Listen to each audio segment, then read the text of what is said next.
Hi everyone and welcome to a new video. This one is going to be a tutorial on how to sew a lapped seam.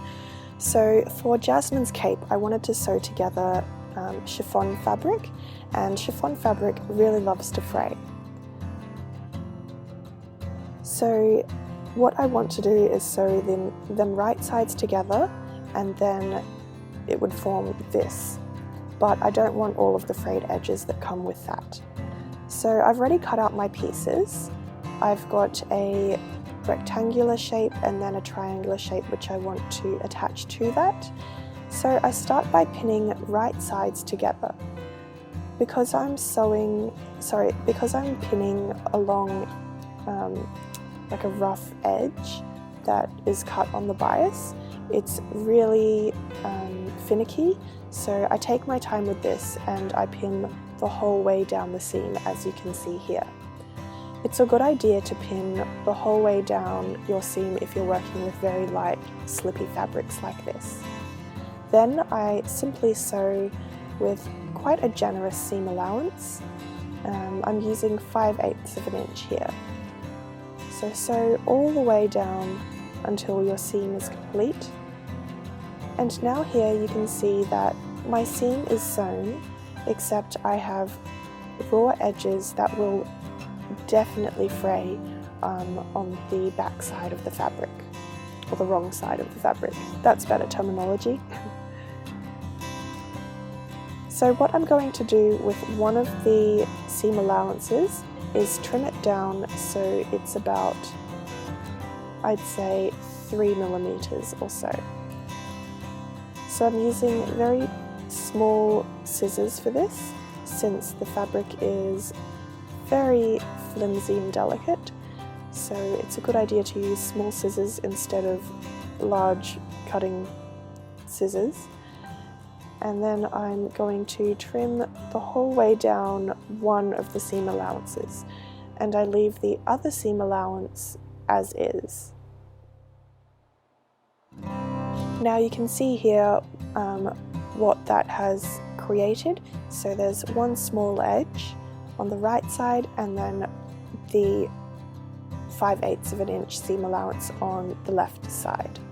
So what I'm going to do with the larger seam allowance is fold down the raw edge so it meets the seam that we've sewn, and then fold over that seam allowance so it completely conceals the raw edge of the very narrow seam allowance, and then pin this down.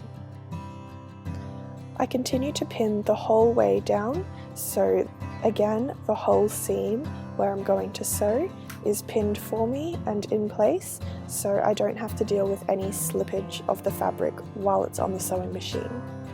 You can see here the length of the fabric, or more of the length of the fabric, and it is quite time consuming to pin all of this down, but trust me, it is worth it, especially when you're working with edges that are cut on the bias or on a diagonal and they're not with the straight grain.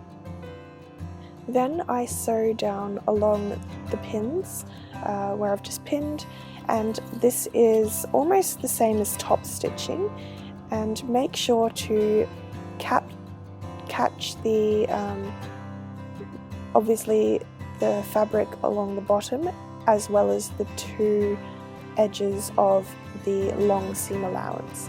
So essentially you're catching 3 folds of fabric in this seam. And I try and keep my stitching quite close to the edge, quite close to the fold of where that seam allowance has been folded, and that's just to make sure that everything is secured and things won't come out and I'll have raw edges. So here you can see the final seam from the inside of the fabric, and then here from the outside of the fabric. From the outside of the fabric, because the fabric is so sheer, there is a distinct line, if you want to call it that, a distinct opaque line. And this doesn't really bother me too much because I'd rather have a obvious seam line down the length of my fabric rather than frayed edges.